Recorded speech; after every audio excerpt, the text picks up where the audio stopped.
Today on CityCast Madison.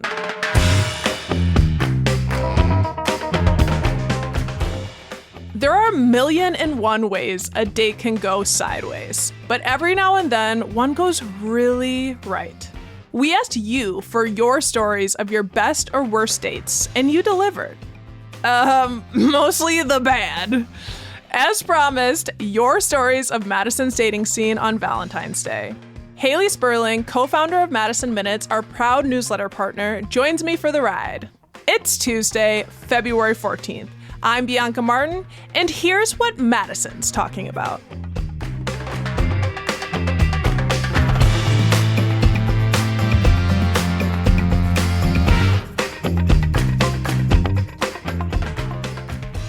Haley, welcome to CityCast Madison, partner.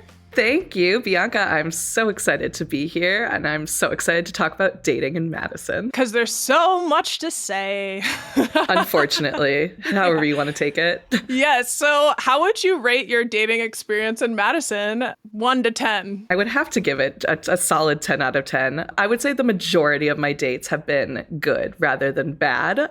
Doesn't mean everything has been amazing, but like for the most part, it hasn't been awful. There have been some awful experiences, but you know, like it's all pretty decent. It's all right. I am so happy to hear that. I'm going to give it a -7 degrees Fahrenheit. So that said, so we've got some good experiences. We've got some bad. Shall we hear some of the messages that folks left us? Oh, absolutely. All right. Let's start with some doozies. Here's someone you know. It's Sam from the emails from Madison Minutes. And on the very first date that I went on after the lockdown, so probably sometime in late 2020, I was on a first date with somebody and we were sitting outside at a cafe and I was telling him all that boring first date stuff. And I got to the part where I told him that I had 5 siblings. You know, I was babbling about, boring small talk stuff. And then he goes, which of them do I most remind you of? and I laughed and, I did one of those like, and then move on to the next topic thing because I was like, I'm sure I didn't hear that right. And then he stops me and he goes, I asked you, which of your siblings do I most remind you of? Why? Why? You know where you found me. You know this was Tinder. That is a bizarre thing to do. That's a bizarre thing to ask. So that's my story. That is chaos. That is just chaos. Sam, my boy. Yeah. We love him. You deserve better, and that's horrifying. Let's hear from Matt in Middleton. So it was the first date with this guy that I met on OkCupid. We met for coffee, and we just started with some small talk, sort of talking about our families a little bit. After a little while, I had been talking about my sister, and he paused, and he gave me this weird look. He was like, I think I met your sister. We went on a date last week. So it was super awkward after that point when we confirmed that it was indeed my sister that he went on a date with. Tried to continue the conversation, but kind of cut the date a little bit short. I was dying the whole time because I just wanted to go home and tell other people how hilarious it was. We decided that we would not go on a second date because it was just too weird. And I also wanted to tell my sister about this, but I hadn't come out to her. I met her for dinner later that week and started just telling her this story, and in the process also came out to her. And she was very cool about me coming out and surprised about the story. She I don't know if she knew that the guy was bisexual or not. So it kind of had a nice ending because it like forced me to come out to my sister, and yeah, everything was good. The best part was that months later, my sister sent me an Isthmus article that was about online dating, and I started reading it, and this guy who was not mentioned by name, but it was clear after reading it, talked about how he had gone on a date with 2 siblings and how weird it was. So yeah, always have that great memory and that Isthmus article to look back on. I thought of the Brandy and Monica song, The Boy Is Mine. I honestly love this date so much because like this is number one, the gay agenda in practice, and 2, the bisexual representation. We absolutely love to see it. We Love it. We love to see it. And it's also, the past two were about like online dating experiences, right? And Yes. online dating is a whole cabal. It's a whole thing you're stepping into. Like, what have your online dating experiences been like in Madison? I've been in Madison for 10 years, which means I have been on like Madison dating apps for 10 years, which I think I deserve like some sort of medal for that in itself. But like I said, overall, like things have been pretty solid experience wise. I've met, honestly, a lot of like good friends from the apps.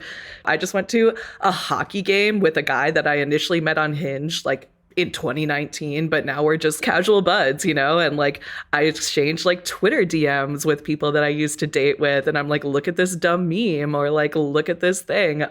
And so like overall, you know, like clearly it hasn't worked because I'm single, shocking. But the real friends are truly the friends we make along the way. I love it. And honestly, I feel like a big part of it with online dating or dating in general is communicating what you want and need. And I feel like there are so many different wants that people have when they're going out to date. You know, you could just be looking to find someone to connect with around like Dungeons and Dragons and like maybe have some affection, or you're looking for your long-term partner. Do you think there's a best app, like in your experience? Well, like you said, I think it really depends on what you're looking for. I've noticed that recently, and of course, like this is very different for straight folks versus anyone like in the LGBTQ community. But like I've noticed a lot of people kind of getting on Hinge in the past couple of years. Like that was not a thing like 5 years ago. There were maybe like 6 people on there, and I was, you know, number 7. Yeah, everyone was on Tinder. Yeah, 100%. When I got to UW, or Grindr, or... yes, Grindr, Scruff, all of those bad boys. But when I got to UW in 2013, Tinder had just come on the scene pretty much. That liberating college experience of I get to live on my own and date whoever I want, and I have a sea of people in front of me. It's exciting, it's adventurous. Tinder is still like I think a fun place. It's definitely probably the most saturated market, but it doesn't mean it's bad, you know, different strokes for different folks. I've personally never really had a good experience on Bumble. Maybe it's just because like women have to message first, and I am crippled by anxiety over what to say. So like shout out to the dudes that'll text me right off the bat, because y'all are the real ones. I don't know what to say to you, but I appreciate your effort. Totally. And I understand like both you and I have had experiences of people like seeing what our job is on just another topic, working in the media and trying to connect with us, not about dating, but about being journalists and like trying to learn and even join the industry. So that's really cool. Let's keep hearing some stories. Here's one from Molly. I think when I first moved to Madison, so this was like 10 years ago, I brought this guy home. I had this terrible cat at the time who peed on his clothes in the middle of the night.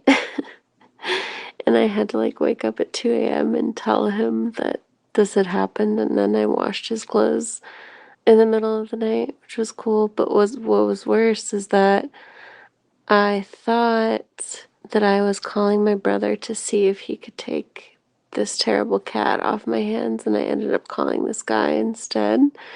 And he was at work, and I was basically like, hey, do you want to take this cat from me? And he was like, no, I super don't. And then I realized my mistake. Yeah, it was extremely embarrassing. My first reaction to Molly's story is I love doing laundry in the middle of the night when something goes wrong. And secondly, I've had the experience of like accidentally like sending a voice memo to the person I was dating or had just stopped dating while I was talking about them, and basically called them a sad sack Bob Dylan. And they were like, what? I was like, nothing, just a funny sound. I'd be like, I said what I said, honestly. But I will say this is kind of like a blessing in disguise. My mantra when it comes to dating, it's like, if my cats don't like you, then that's a huge red flag, because my little dude, Ozzy, like he is the most friendly guy. And if he doesn't like someone, I'm like, there is something extremely off. And he was proven right because he didn't like my friend's ex-boyfriend. And despite the fact that they dated for a couple of years after that, they broke up. And I was like, told you from day one, Ozzy didn't like him. So, you know. Let's hear another oops story. This one's from Angela. So one night at Jenna's, every good story starts out one night at Jenna's. I went to Jenna's to meet with a friend. Thought I was looking super cute. I was waiting for her. I had a little jacket on. And while I was waiting upstairs in Jenna's, most likely flirting with a bartender, I was just chatting it up. My friend gets there, and even before saying hello, she's like, "Oh my God, Angela," and reaches across to my neck and she says, "You have a tampon hanging from your necklace." And I'm like, wait, what? A tampon? I literally had a tampon hanging from my necklace and I had no idea because I thought I was just out looking dope. So beware of just having tampons in your pocket and a necklace at the same time and putting on that necklace without looking at it. All right. Happy Valentine's Day, y'all. I'm not gonna lie, I'm a little confused by like the physics of that one, but like I can visualize it. And girl, yes, you know, even if you're out at Jenna's with a tampon hanging from your neck, you're still out at Jenna's looking hot. Do your thing. We love it. I honestly applaud that reaction, and I think you're right. And I also feel like this is my worst fear, like that somehow a tampon is somewhere it's not supposed to be. The things that we carry, literally, sometimes. Truly. Oh, man. Thank you for that, Angela, which we also gotta love Jenna's. Love that shout out. Always. All right, we're going to take a quick break, but we'll be right back.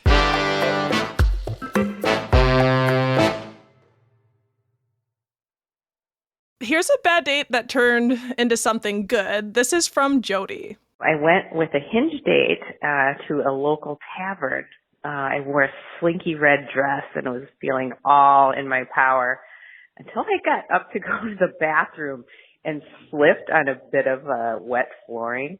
I flew through the air. I twisted my ankle, the whole bit. I thrust out my hand and my date grabbed it. He helped me up. I was mortified. Our server was super nice. He reassured me and comforted me. He told me that the spot was notorious for people slipping on it. Anyway, the date went fine, and then not. And a few weeks later, someone waved to me from another bar stool at a place I was hanging out. He was like, "Hey, were you at the Weary with a date in like a red dress?" And I was like, yeah. And then I realized it was our server, the reassuring server from that night. We ended up striking up a conversation and it went from there. So I made a connection that night, just not with the person across the table. I love that because that is like the definition of like a Madison love story, truly. Like falling in love with your server rather than the date. That's a dream come true. I hear that. And also I have people say never stop smiling or never stop being who you are because you never know who's falling in love with you. And it's like, this message is never stop being clumsy because people love you for who you are. And I am that person. And also y'all clean up the slipperies on the floor. Take care of your people. On a date. Thank you for that, Jody.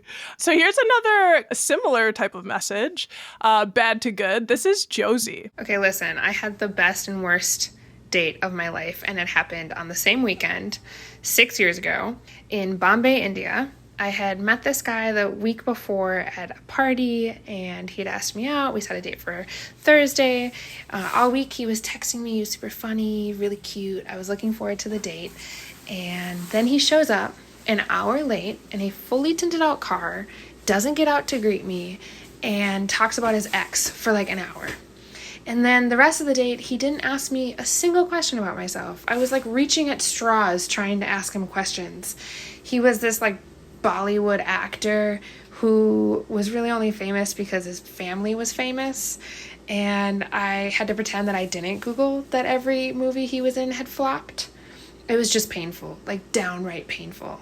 And earlier that week, I had met somebody else who was really cute, who I had told I was in this situationship and I wanted to see how it panned out. And he'd been really respectful of that.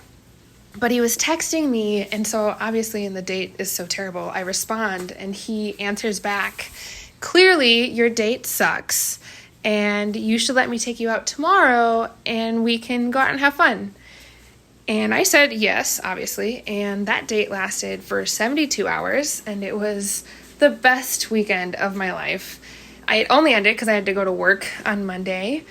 And it's actually still going because 6 years later, he's moved halfway around the world and he lives in the coldest place in the United States with me. So I guess in the end, it worked out.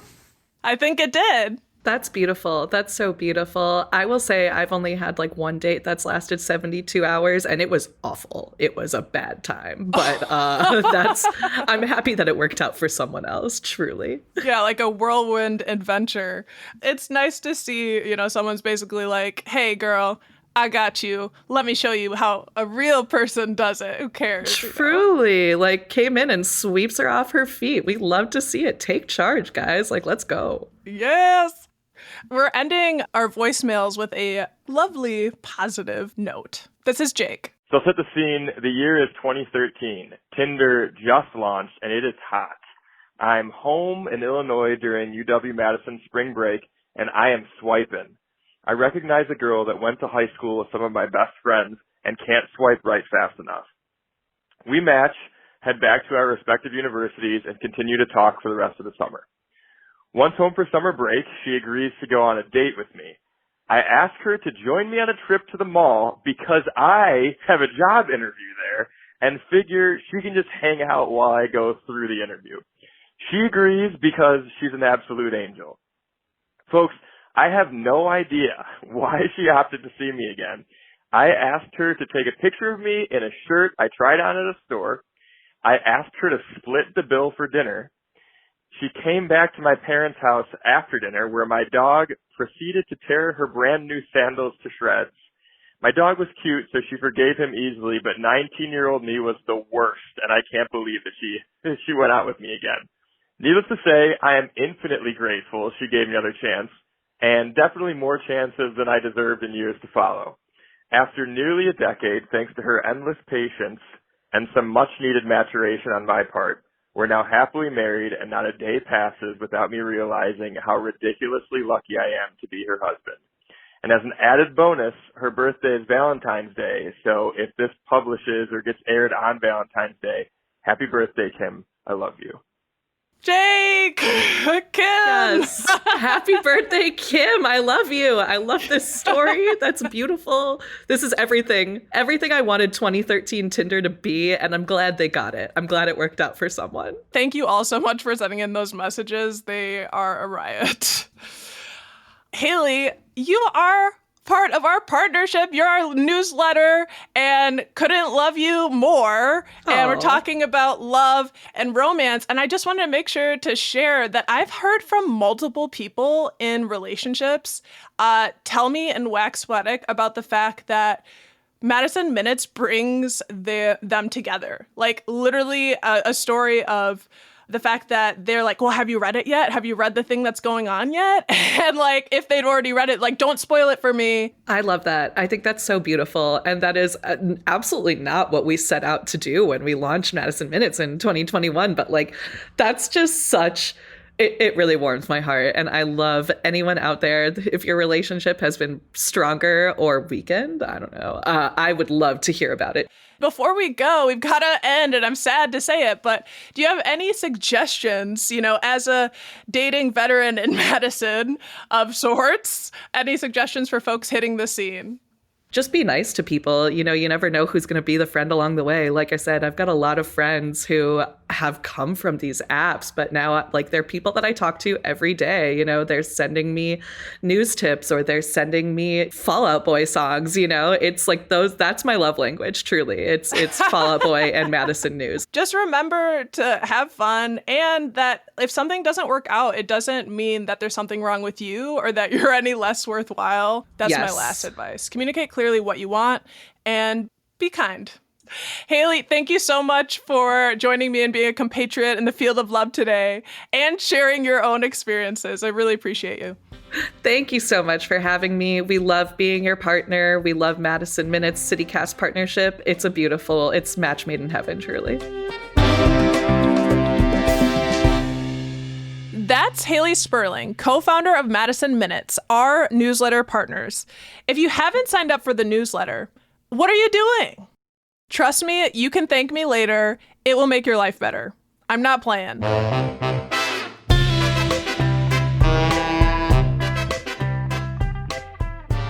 And here's what else Madison's talking about.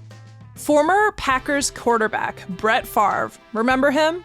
His reputation has somehow stooped lower, this time in his home state of Mississippi. So apparently Mississippi took welfare money that was supposed to go to families in need and spent it on celebrities. They paid Favre more than $1 million to give some speeches, only he didn't do them and had to pay it back.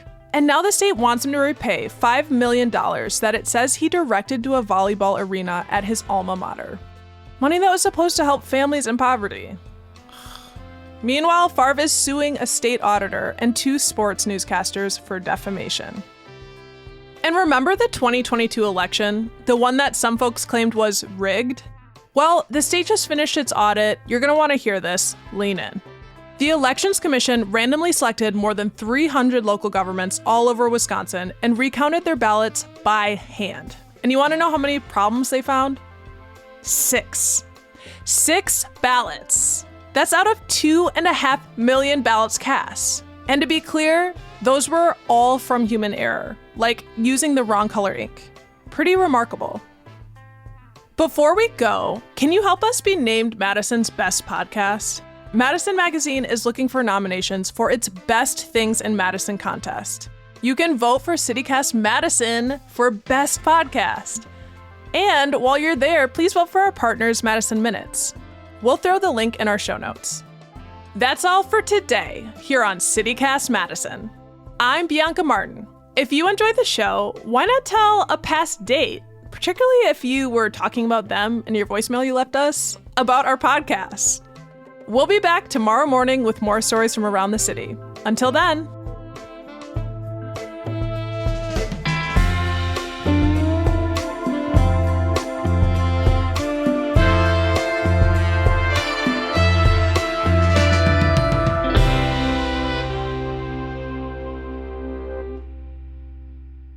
Nothing more needs to be said.